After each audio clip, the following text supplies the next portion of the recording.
A couple of months ago, airdropped the pro version of the flavor plugin for the MPC, and I've been having a blast with it. It's a multi-effect plugin aimed at changing the timbre of a sound through simulating analog gear and effects via a combination of 6 separate modules. I feel like it's underrated, and most coverage I've seen of it's been pretty surface level. This plugin has an incredible amount of depth and versatility, which I'll share with you in this video. I'd say it's mostly easy to use, but it can be a bit deceptive as not all the parameters are intuitive or clear about what they're actually doing to the sound, so it might be a bit difficult to grasp it sometimes, but I'm hoping to demystify things a little bit. This device's presets are great and varied, but they might not always work exactly how you want them to in your context, so it'll greatly benefit you to know what each parameter does so you can effectively tweak these preset settings to fit your track the best. This is not a review nor a quote-unquote flipping through presets video. This video will just be me explaining what each effect and parameter does with some practical examples. If you don't own this plugin but want to check it out, I thought I'd mention that you can get a 10-day trial before having to pay for it. I'll leave the link in the description. Before we get started, I thought I'd mention that this tutorial was made using screen recordings of the plugin in the MPC software, simply because it was a lot easier than filming my MPC's actual screen. It's also available as a VST plugin, which you can use in any DAW, so it kind of makes sense. But it looks identical on the MPC hardware for the most part and functions exactly the same. So let's get into it. The very top strip of the plugin contains our global or master controls and are all mostly self-explanatory. These parameters will affect the sound of the entire plugin. It shows our input level meter. The intensity control is basically just our master wet, dry or mix knob. Then we have a low pass and a high pass filter, a width control knob, a gain knob, and finally an output level meter. Before we get into each module or effect's individual details, they all share some top level settings. Each module has an on and off switch. The big knob at the top of each effect controls the amount or depth or intensity of each effect. It's not a dry wet knob, although it kind of feels like one sometimes. You actually need to use it like that in some modules, but where the mix sliders just mixes the dry signal with the affected effect signal, the depth or amount knob increases or decreases the intensity of the effect. It has nothing to do with the incoming dry audio. If the effect does not have a mix slider, use the amount knob for a similar function.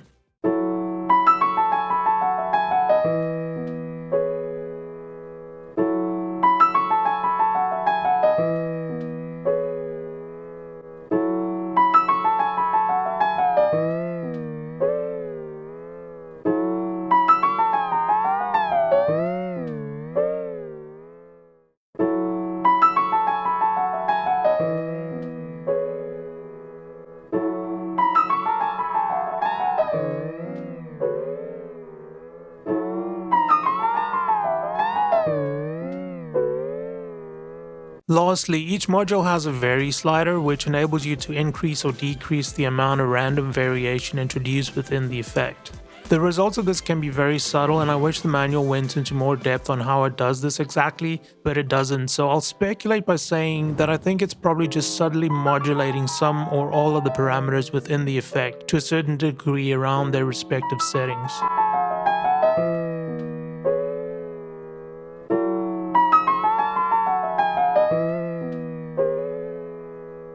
Let's get into each module. This plugin is very easy to overdo, but you have full control, so just keep that in mind. Also, the manual from which I got most of this video's information is pretty vague. They don't elaborate on any technicalities, so even with me explaining and speculating on these things, I cannot stress enough how much this is one of those plugins that you just need to experiment with and just hear for yourself.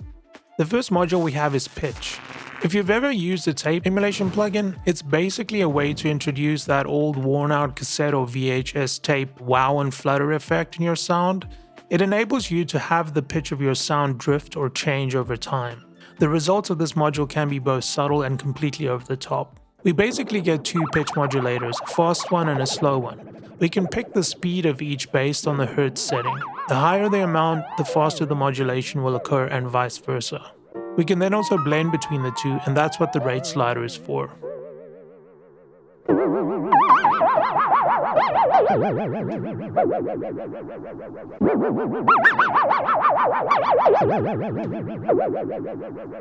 As if that wasn't enough variation, there's a drift knob which makes the modulation rate drift or vary based on your 2 initial modulation settings. Finally, we also get a stereo knob which enables us to make the pitch modulation effect sound more centered in mono or wider in stereo. The most confusing part of this module for me was the Xmod settings. The manual states that this setting cross-modulates the wet and dry signal by multiplication or difference to create more intense modulation. In all honesty, I have minimal experience with this concept, so I'm still not sure if I get it, other than that it's further more extreme modulation that's added to the existing modulation. I personally think it's overkill, but hey, it's there if you want more options. Even with the Xmod amount slider on 0%, flicking between the multiplication and different switches will change the overall sound of our pitch effect, so be sure to experiment. The mult setting seems to add a bit of drive and distortion because I'm assuming it's multiplying and in turn stacking the signal somehow. That's kind of what it sounds like to me. I definitely recommend being conservative with the amount here because it just starts turning into a mess at 100%. The diff setting on the other hand sounds smoother, almost like a chorus effect. Compared to the mult setting, even at 100% depending on what instrument or sound you're processing, the chorus type sound the diff setting adds can be quite pleasant. Finally, we have this module's dry-wet mix knob at the bottom, which just mixes some of the unaffected dry audio in with the affected wet audio.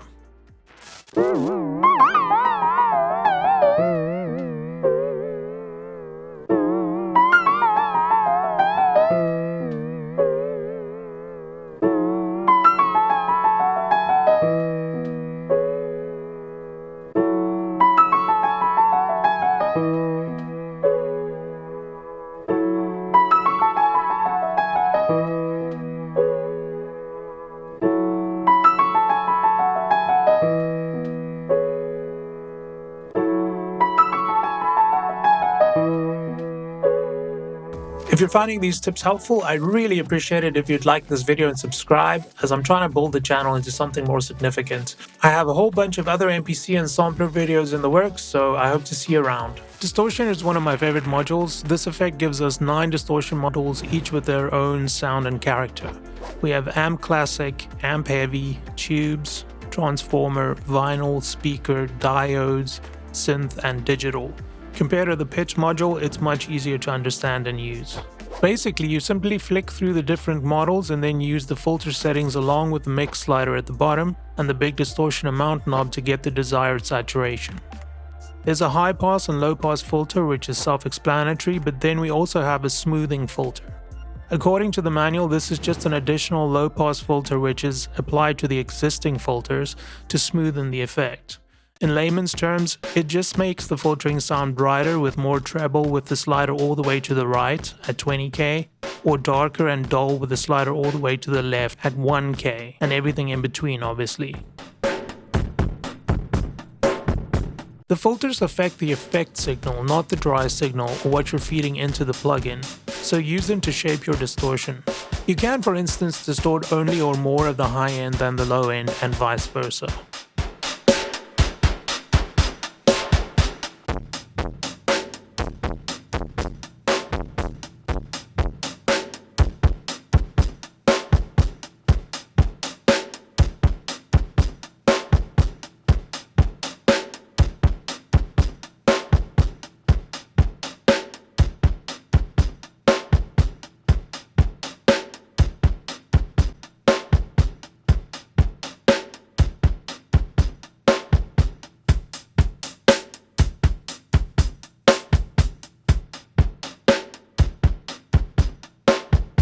The digital module is basically our bit crusher effect, where we get to mess with sample and bit rates, as well as some extra digital degradation goodies. The bit slider lets us set the bitrate reduction of our effect from a max of 16-bit to a minimum of 2-bit. The higher the bitrate, the higher the quality. You will very obviously hear what you're doing to the sound, but you can also follow the module's MPC picture, which visually illustrates the quality of the signal bitrate. Next, we have the sample rate reduction slider, which works in the same way. We can go from a high of 50 kHz all the way to the left, or a low of 1 kHz if it's all the way to the right. I recommend you mess around with both the bit and sample rates to more or less get the sound you're going for. After that, use the low and high pass filters to shape the effect. Use the smooth filter to make the overall filtering sound darker or brighter.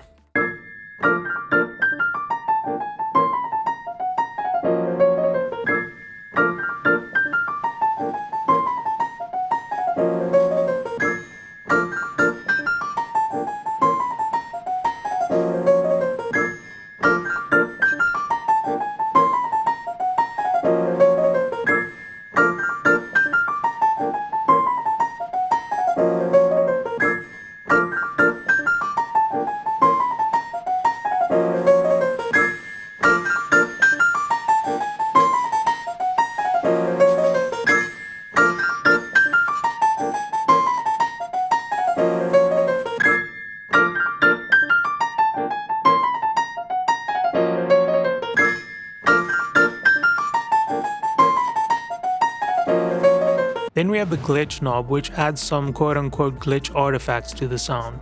Next to that, there's the length knob, which sets the length of these glitch artifacts.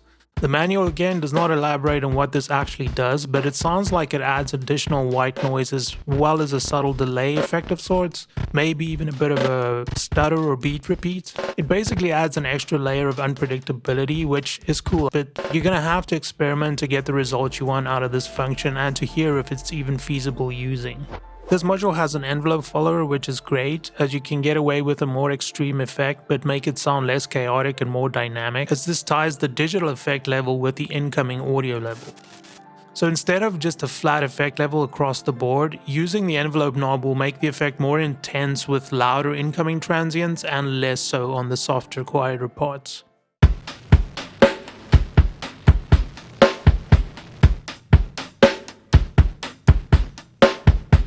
Finally, we have a stereo knob, which affects the stereo width of the effect signal, so you can make the digital reduction sound wide and spacious or more centered.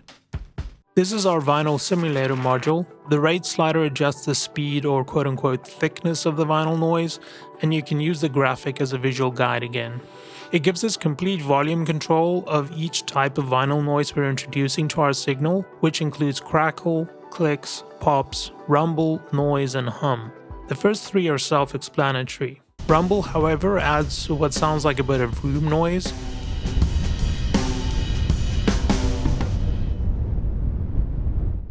While noise is a white noise generator of sorts. If you want to add static electric hum, the hum slider is your guy. You can basically make your perfect vinyl noise by balancing these 6 sliders to taste. The tone knob then basically just makes the vinyl effect brighter or darker. We also have a stereo control for our vinyl noise's width, as well as an envelope follower, which I explain in the digital section. Using the envelope control with a positive setting will add more vinyl noise to the louder parts of the incoming signal and less to the quieter parts. If you use a negative value, it will do the opposite. Finally, we have a release control, which functions like you'd expect, like the release setting on a compressor. It controls how quickly the effect releases from the dry audio. A faster setting will be snappier, while a slower release adds more of a gradual tail to the end of the effect.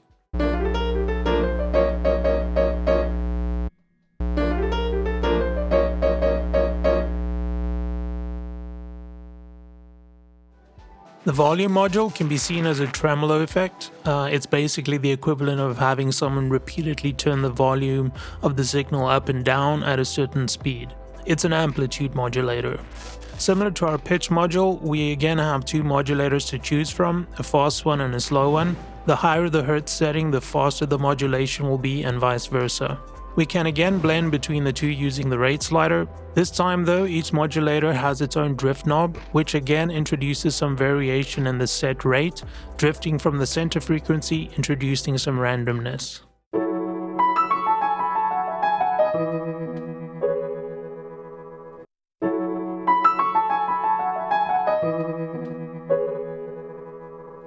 The dropout slider basically introduces very quick random cuts to silence within the signal, little gaps in playback is the best way to describe it. I assume it's to simulate bad analog signals. In most cases, if you use this, it would probably be quite sparingly.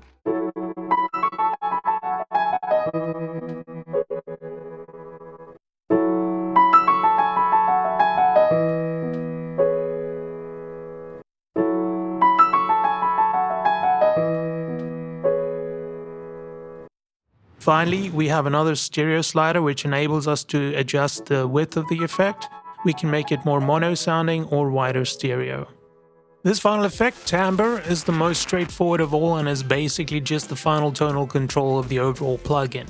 It's meant to simulate what our input would sound like if played through various sources.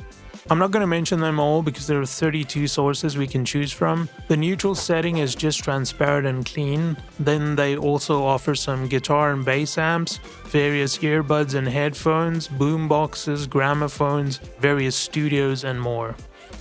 What ends up working for your chosen sound will be up to experimentation. The results here are mostly drastic, so be sure to use your amount knob to get more of a subtle effect, or just disable and don't use this module if it's not positively contributing to the sound you're going for. So as you can see, this is an effect that can be overdone, and it's also definitely something to experiment with. But you have a lot of control, so you can make it as drastic and aggressive or as subtle as you want it to be. You simply won't know what certain sounds or instruments will sound like until you run them through this thing and play around with them.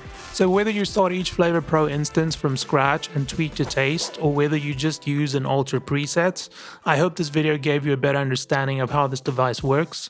These videos take a lot of time to make. If you found this video helpful and want to support what I do, you can buy me a coffee through the link in the description. No biggie though, just a like and a sub on this channel also goes a long way. Thank you for watching. Until next time, tot ziens.